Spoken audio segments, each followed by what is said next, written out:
तो बेसिकली ऐसा है कि वो ये कह रहे हैं कि भाई AMA ने 1950-54 में कह दिया था कि ये एक बीमारी है और इसमें ब्रेन डैमेज हो जाता है, लेकिन अभी भी ये क्लियर नहीं है कि बीमारी क्यों है, और ऐसे ही लगता है कि आदमी जानबूझ के खुद ही गड़बड़ कर रहा है। ठीक है, तो ये तो मॉरल फेलियर जैसी कहानी हो गई कि उसे पता है कि ये चीज़ उसके लिए ठीक नहीं है, मगर मॉरली उसका दिमाग खराब है कि वो बार बार ऐसा कर रहा है। जैसे कहते हैं ना कि भाई तुम चाहो तो क्या हो रहा है, क्या कहा जा रहा है कि ये तो डिजीज, मॉरल फेलियर है। मॉरल फेलियर का मतलब कि आप जानबूझ के, आप गंदे आदमी हो, आप नीच हो, आप ये गलत काम जो सामाजिक तौर पे सही नहीं है वो काम कर रहे हो। क्या हो गया, आपको तो पनिशमेंट मिलना चाहिए, कोड़े मारे जाने चाहिए। मॉरल फेलियर का मतलब है कि आप कुछ इनलीगल काम कर रहे हो। सो एक तरफ है कि ये बीमारी है, लेकिन क्या कहा जा रहा है, ये बीमारी नहीं है, जानबूझ के आप नाटक कर रहे हो, परेशान करने की कोशिश कर रहे हो, और इसलिए आपको टॉर्चर किया जाना चाहिए, आप पनिशमेंट किया जाना चाहिए, तो आप समझ जाओगे कि आपके साथ क्या हो रहा है। तो क्या कहा, AMA ने कहा कि बीमारी है क्योंकि स्पेसिफिक लक्षण हैं, उसका कोर्स है और आउटकम है। मगर तो जैसे कि आप लोगों को, आप कहते हो जी हमें चांस दो, चांस दो, चांस दो, कोई जना ये तो कहता नहीं है कि भाई हमारा इलाज हो गया नहीं हो गया, हमें डॉक्टर से पूछना चाहिए क्या और कर सकते हैं। क्या कहते हो, चांस दो, एज इफ आप जानबूझ के नाटक करने के लिए ऐसा कर रहे हो। तो क्या लग रहा है कि आप एज इफ इंटेंशनली ट्रबल करने के लिए ऐसा कर रहे हो। क्लियर है मॉरल फेलियर और ये बात। अब इलाज के बस 3 ही तरीके हैं अभी तक कि आपसे बातचीत करो जैसे मैं कर रहा हूं, हो जाते, मगर ऐसा कोई इलाज तो संभव नहीं है। या पेट काट के निकाल दो, आदमी दारू ही नहीं पी पाएगा, लेकिन ऐसा कोई इलाज इस बीमारी का संभव नहीं है। क्या संभव है भैया, आप मान जाओ, एक ही मीटिंग अटेंड कर लो, बीमारी को सीरियसली ले लो, और आप भी कहते हो अच्छा मैं कोशिश करूंगा, कोशिश करूंगा, कोशिश करूंगा। वरना ये होना चाहिए था भैया ये 5 दवाइयाँ खाओ, तुम्हारा अल्कोहलिक ठीक हो गया। और सक्सेस रेट कितना है, 20%। 80% लोग बार बार इस बीमारी में एफर्ट करने के बाद भी फंस जाते हैं। अब आप लोग तो 80% में ही हो, क्यों, बिकॉज आप अपने इलाज के लिए सीरियस ही नहीं हो। भाई ऐसा सोचो, अगर 100 में 20 लोग ही कामयाब होते हैं तो कौन 20 होंगे जो बहुत सिंसियरली अपना इलाज करेंगे या उन्हें बदलना है। बट हम लोगों की टेंडेंसी क्या है, बदलने पे फोकस नहीं है, क्या बदलना है ये फोकस नहीं है, क्या एक्स्ट्रा कर सकते हो फोकस नहीं है। फोकस क्या है, हमें घर भेज। तो घर जाके क्या करेंगे, हम फिर से नशा करेंगे। ठीक है, तो अगर आप इस 20% में आना चाहते हो तो उसके लिए आपको बहुत सारी मेहनत करनी पड़ेगी। चलो आगे। While AA is sufficiently effective for some people, it doesn't work for everyone. Studies suggest it succeeds about 20% of the time. तो क्या है, कैंसर से भी बकवास है। ट्रीट ए कैंसर और एटलीस्ट उसे सोशल रेस्पेक्ट तो मिलती है। साले को, अल्कोहलिक को तो लोग डंडे ही मारते हैं, यही कहते हैं ये नीच इंसान है जब जानबूझ के परेशान कर रहा है, कोई रेस्पेक्ट नहीं देता। ठीक है, 2 प्रोमिनेंट बात बोली हैं कि भाई मेमोरी मेकिंग प्रोसेस हाईजैक हो जाता है और इमोशंस को एक्सप्लॉइट करता है। प्लीज़ इनको समझ लो। आपकी जो याद करने का पूरा प्रोसेस है, याद करने का प्रोसेस कैसे है, आप लोग कुछ भी देखते हो, सुनते हो, समझते हो, फिर वो आपकी मेमोरी में जाता है और आप उसको रिटेन करते हो। ठीक है, अब इस प्रोसेस को नशा हाईजैक कर लेता है।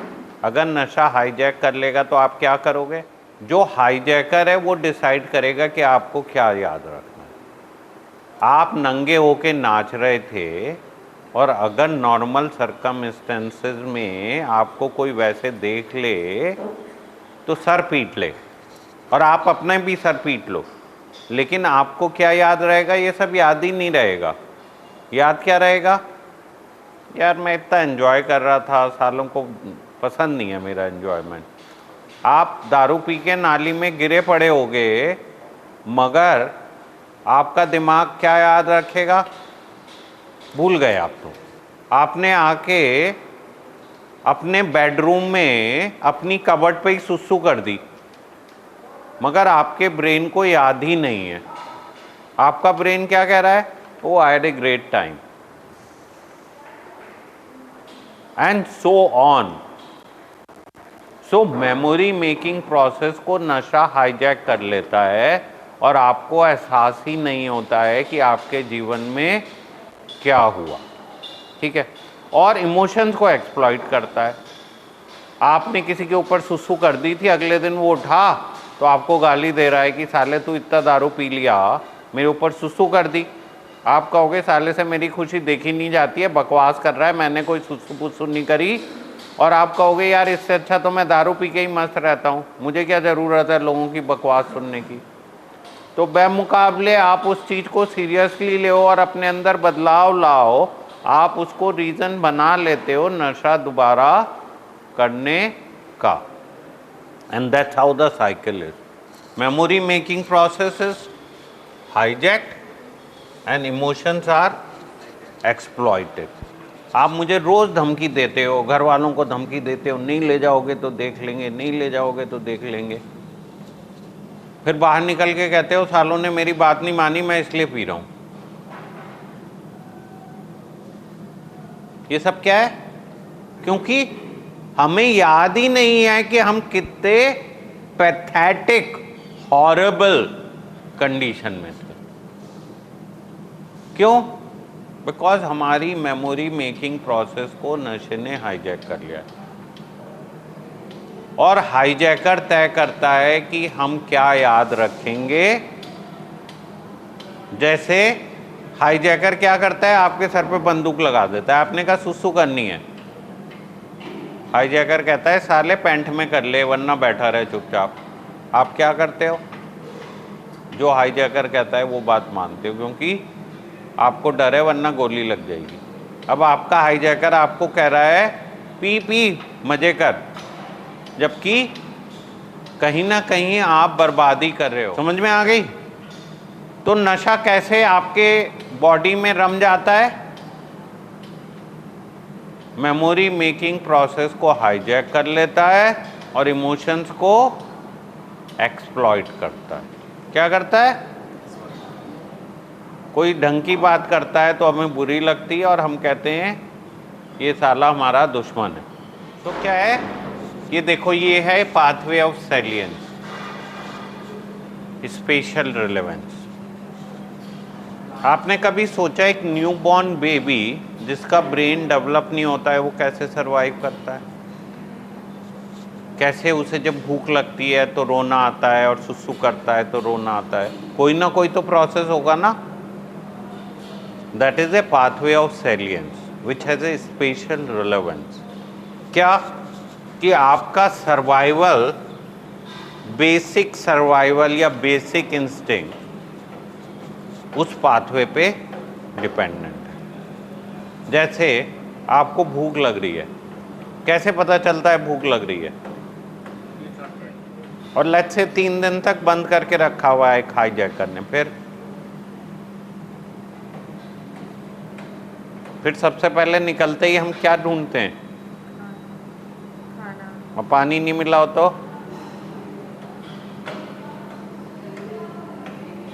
तो ये हो गए सर्वाइवल पाथवेज। सर्वाइव करने के लिए हमें खाना पीना जरूरी है। अब हमारा ब्रेन इन पाथवेज से क्या है? फूड, वाटर, सेक्स, ये तीनों चीजें driven by the basic instinct. Yes, now imagine ये सब की पे जाके ड्रग वाला पाथवे है। तो क्या लगने लगता है, जब तक नशा नहीं करेंगे तब तक सरवाइव नहीं कर पाएंगे। एसेंशियल लगने लगता है नशा। क्यों? बिकॉज ये रेडीमेड पाथवे को नशा यूज करता है, पाथवे ऑफ सर्वाइवल। तो हम खाना पीना सब भूल जाते हैं, बस क्या याद रहता है? नशा नशा नशा। Is it clear to everybody? चलो आगे। सो क्या है, केवल केमिकल एडिक्शन ही नहीं है, बिहेवियर एडिक्शन भी है। अब देखो ये जो आगे चालू होने वाला है, ये ब्रेन के 3 पाथवे हैं जो मेजरली कॉज बने रिसर्च का। एक है प्री फ्रंटल कॉर्टेक्स, दूसरा है प्लेजर पाथवे और तीसरा है stress pathway. These are the 3 pathways जहाँ पे मैक्सिमम रिसर्च होती है या ब्रेन काफ़ी डैमेज माना जाता है। ओके, सो क्या है, फ्यूचर में मैं आप लोगों के ब्रेन का स्कैन करके बता दूंगा कि आप जाके दारू पियोगे या जेन्युइन है ये वर्क। मतलब आने वाले टाइम में MRI एंड पैट स्कैन लग जाएंगे टू आइडेंटिफाई कि आप लोगों के रिकवरी के चांसेस क्या है। ऑलमोस्ट ग्रॉसली पता चलने लगेगा। मतलब ऐसा है ना कि मैं आप लोगों को ऐसे ही रोकता रहता हूँ, 90 दिन रुक जाओ 90 दिन रुक जाओ, फिर मैं कहूँगा बॉस ये देख ले अभी तक तेरा दिमाग जो है ना ठीक नहीं चल रहा, तेरा मन है तू जा अपनी वाट लगा। क्लियरली जैसे कोई ऑर्थोपेडिक सर्जन आपकी हड्डी, आप कह रहे हो नहीं मुझे नहीं लगाना प्लास्टर, वो कहता है जा तेरा मन है ला मैं काट देता हूँ, जाके तोड़ दोबारा फिर आ जाना। उसे क्या फ़र्क पड़ रहा है आपकी हड्डी टूटे या जुड़े। ऐसे ही मैं भी कहूँगा जा जा पी ले, देख लेंगे। फिर मानना ही पड़ेगा अल्टीमेटली कि यार अगर पैट स्कैन में आ रहा है गड़बड़ है तो अभी आप समझे हो गया। देखो ये ब्रेन में प्लेजर पाथवे की साइट है जहाँ से खुशी मिलती है हमें। अब ये सारे नशे हमारे डोपामीन को इंक्रीज कर देते हैं और उससे हमारा प्लेजर पाथवे ओवर ड्राइव में चला जाता है। किस में चला जाता है?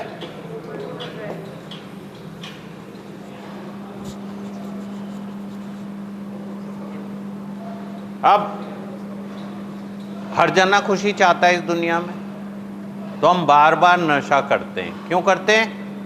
बिकॉज हमें अच्छा लगता है नशा करके, ये खुशी, हैप्पीनेस। ठीक है। अब एक हमारे ब्रेन में गाबा पाथवे भी है जो कि मॉडरेटर है।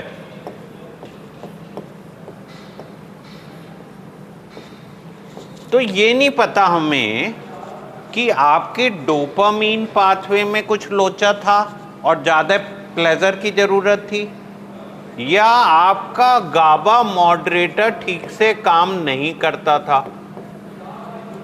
कुल मिला के ये पाथवे, रिवॉर्ड पाथवे, सबसे इम्पॉर्टेंट टारगेट है और हम ये कोशिश कर रहे हैं कि बाई समहाउ अगर हम इस गाबा पाथवे को स्टिमुलेट कर दें,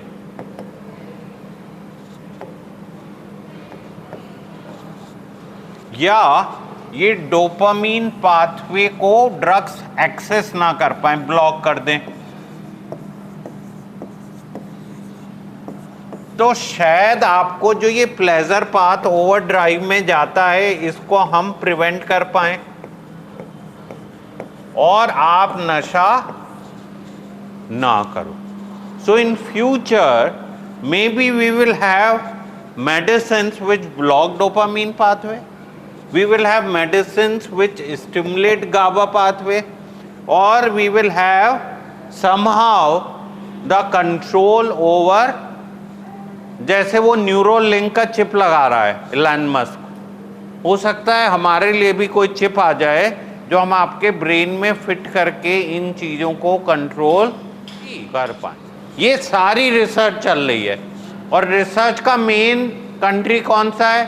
यूएस से, जो कि पिछले 20 साल से केवल लड़ने में लगा हुआ है, वॉर में सारे फ्रंट पैसे लगा रहा है। इंडिया जैसे गरीब देश के पास तो रिसर्च के लिए पैसे ही नहीं है। We have no money for research. क्या है? तो हमारे पास तो रिसर्च के पैसे ही नहीं है।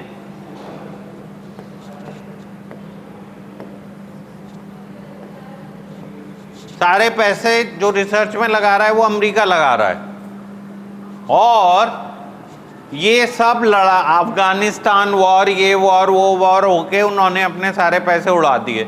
अब वो लगे हुए हैं एमुनेशन बेचने में, यूक्रेन वॉर को, इजराइल वॉर को, और उनका एम क्या है कि फ्यूचर में उनके पास बहुत सारे पैसे आ जाएंगे ये एमुनेशन बेच के, तो hopefully they will do research and पूरी दुनिया का भला हो जाएगा।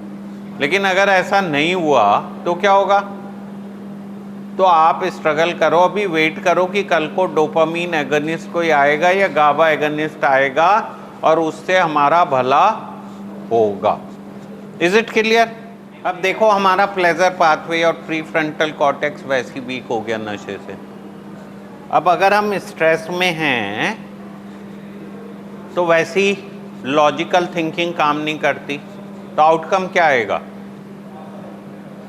पूरी वाट ही लग जाएगी।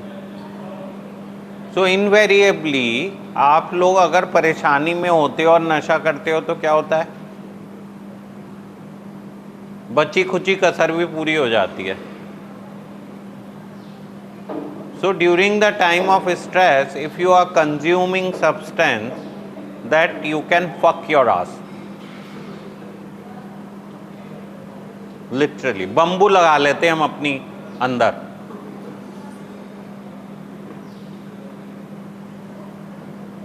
क्यों? वैसे ही हमारा दिमाग खराब है, काम नहीं करता, और स्ट्रेस के टाइम पे बची कुची कचर भी पूरी हो जाती है। और अगर ये आपको नहीं समझ में आ रहा है तो अपने पास्ट को सोचो। सबसे ज़्यादा हालत ख़राब तब हुई जब आपको अपने दिमाग की सबसे ज़्यादा ज़रूरत थी। You had the major damages when you needed your brain most.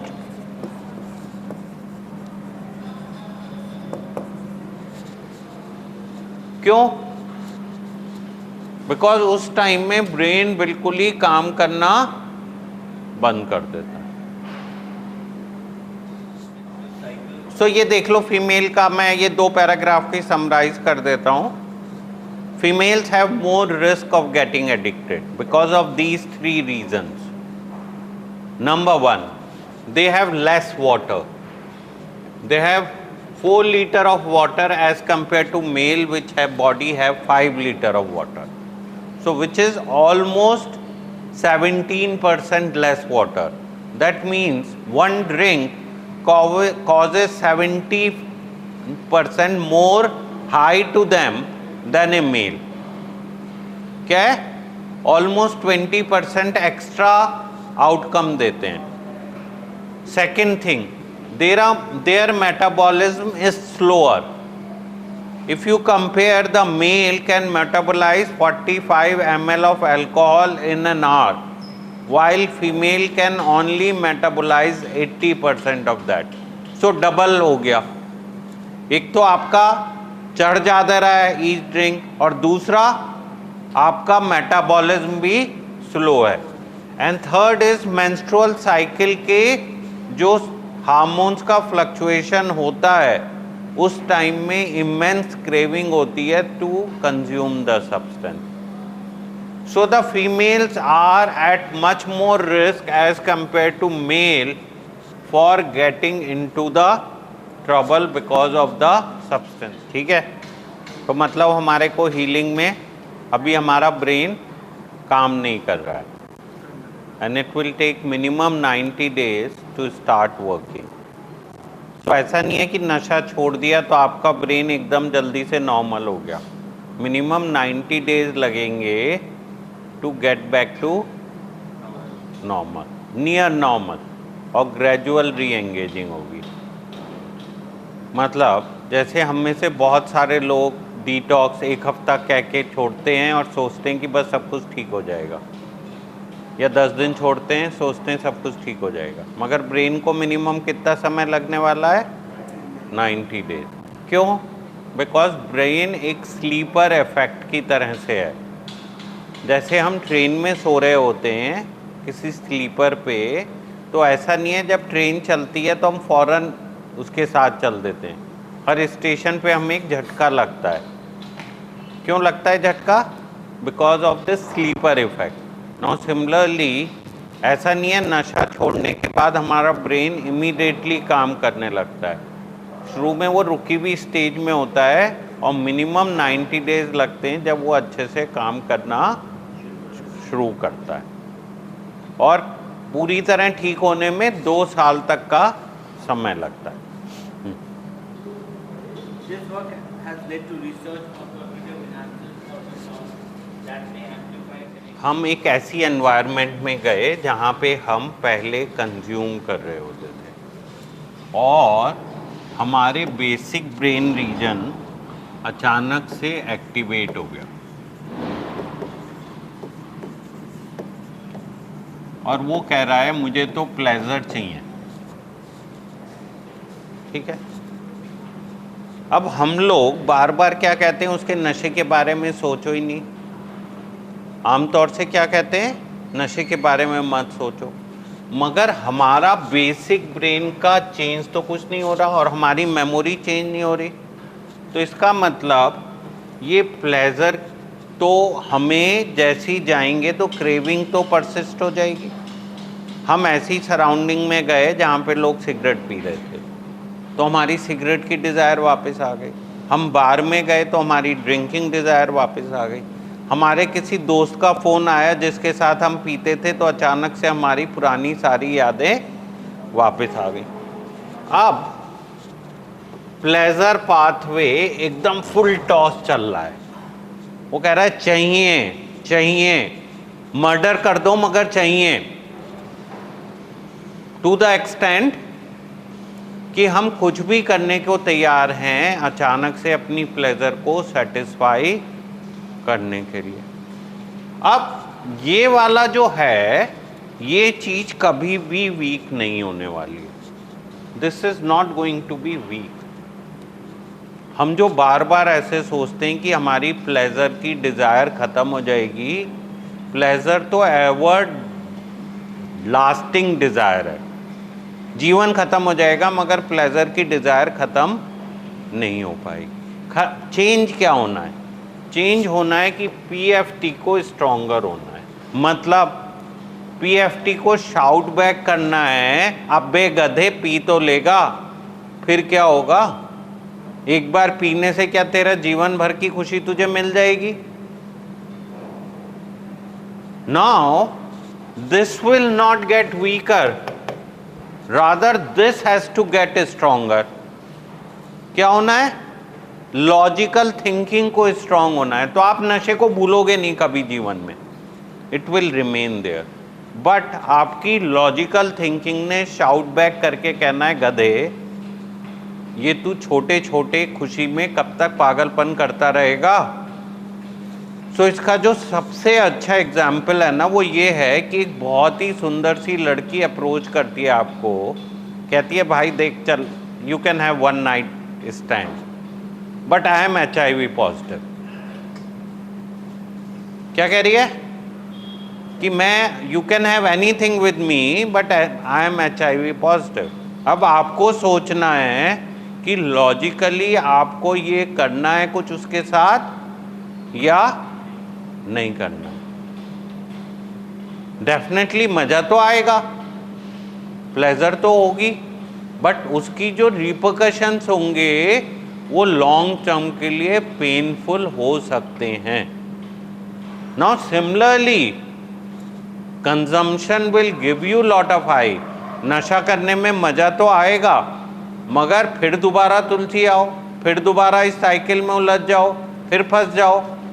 So this whole process is a painful process, and उस चीज को देखते हुए लॉजिकली आपको सोचना पड़ेगा whether it's advisable to consume or not. And ये वाली चीज जो है ये टाइम कंज्यूमिंग है. सो इनवेरिएबली जो बहुत फास्ट ट्रीटमेंट करके अपनी लाइफ को फेस करना चाहते हैं उनकी वाट लगने के हाई चांसेस हैं, बिकॉज उनका ब्रेन हील ही नहीं हुआ. Now what is the guarantee कि 90 दिन में हील हो जाएगा? There is no guarantee. अगर आपका 90 दिन में हील नहीं हुआ तो आपको 180 दिन रुकना पड़ेगा. 180 दिन में हील नहीं हुआ तो 360 रुकना पड़ेगा. छोटे छोटे दुनिया भर में इलाज करा रहा था तो उसे सक्सेस नहीं मिली, और फिर वो एक गंदे से रिहैब में फॉर 18 मंथ्स 18 महीने के लिए रिहैब में रहा. एंड देन ओनली एक कृपा फाउंडेशन करके है जहाँ पे वो रहा, जमीन पे सोता था. He used to sleep on mat for 18 months. So I met somebody from Ontario, Canada से कोई बंदा आया था.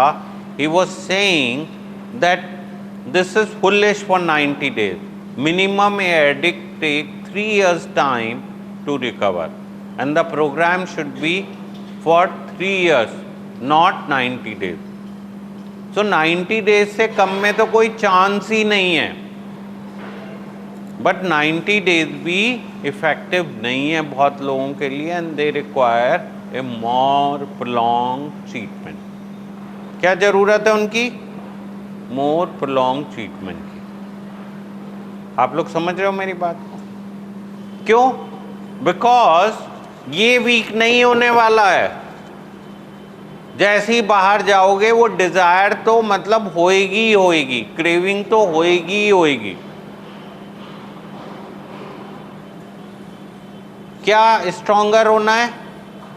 लॉजिकल थिंकिंग कि भाई करने के क्या फ़ायदे हैं और क्या नुकसान है, जो कि मिनिमम 90 डेज लेने वाला है और up to 2 years. Is it clear? क्या मतलब हुआ? लेकिन उस खुशी की जो कॉस्ट है वो एक्सपोनेंशियली हाई है, एंड आपको ये सोचना पड़ेगा whether you are ready to that price और नॉट. अगर आप वो प्राइस पे करने को तैयार हो तो पियो. क्यों? बिकॉज किसी भी चीज़ को बनाना बहुत मुश्किल काम है और बिगाड़ना आसान है. सो सिमिलरली आपकी रिकवरी को बिल्ड करने के लिए आपको बहुत ज़्यादा एफर्ट करना पड़ता है बेमुकाबले बिगाड़ने के. ठीक है?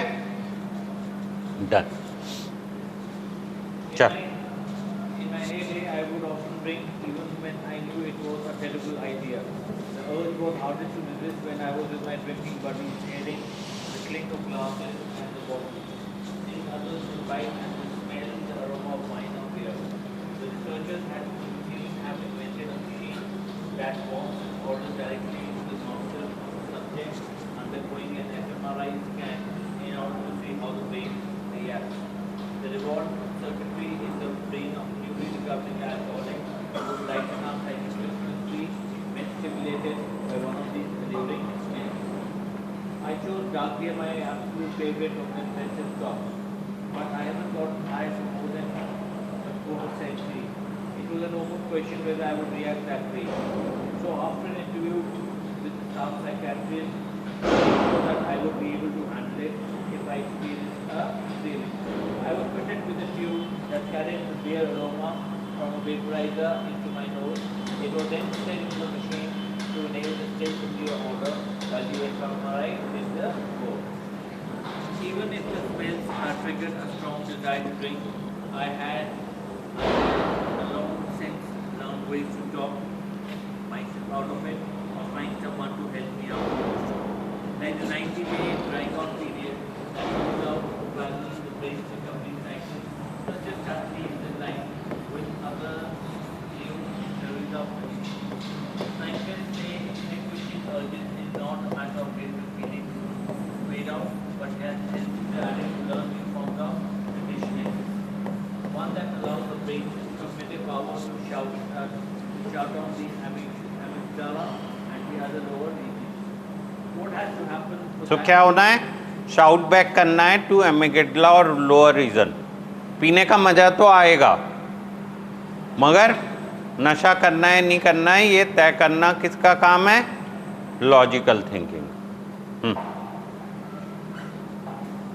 While such learning, relearning has not been studied properly in movement, what we believe it would work the basis of studies involving all things phobias.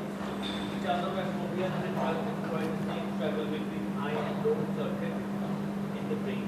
People placed in a virtual reality glass elevator and treated with antibiotic psychology were better able to overcome the fear of heights than those without the benefit of the drug. I never thought we would have drugs that affect cognition in such a specific way. Such a primarily form allows people to speculate whether addiction can ever be cured. The notion goes strongly against the current beliefs. A rehabilitated addict is always in recovery because cure suggests that resuming drinking or smoking or shooting up is a safe possibility whose downside could be devastating. But there are hints that a cure might not be in principle be impossible. So Nora Volkow जो है वो goddess है हम लोगों के लिए, because she has done the maximum research. So वो कह रही है कि भाई क्योर पॉसिबल होगा थियोरेटिकली, मगर प्रैक्टिकली वो पॉसिबल नहीं है। That's exciting, but because the insula is so crucial to other brain functions, perceiving danger, anticipating threats, damaging this area isn't something you would ever want to do intentionally. With so many of the brain systems tangled with one another, it would prove impossible to adjust just one without throwing the others into imbalance. Nevertheless, says Walcott, sedation is a medical condition. We have to recognize that medications can reverse the pathology of the disease. We have to force ourselves to think about a cure, because if we don't, it will never happen. Still, she is quick to admit that this contemplating new idea doesn't make them so. The brain functions that ancient commanders may simply be complex that suffer as a 12-step recovery program have emphasized to indicate never losing their vulnerability to drug choice, no matter how healthy their brain cells might eventually look. I'm probably a case in point. My brain mainly determines the response to the smell of beer inside the fMRI and this is actually valuable information for you as an individual state scott. You will select of hospital behavior, psychopharmacology, research laboratory, and a professor at Harvard Medical School who ran the test. It means that the brain sensitivity to clearly have drawn above. Thus, keeping in my real world experience, if someone has a beer at dinner, I don't feel a compulsion to leave it all table and grab it, or even more to order one for myself. Does that mean I'm cured? Maybe. But it may also simply mean simply that it will take a much stronger trigger for me to fall into addiction again. Like for example, downing a glass of beer. But the last thing I get to do is put it to test. I've seen so many others try it with modified results. तो क्या है भाई, test करने का क्या outcome होगा? And यहाँ पे हमारे बहुत सारे दोस्त बैठे हैं जो कि ये टेस्ट करके फंस के दोबारा से आ चुके हैं।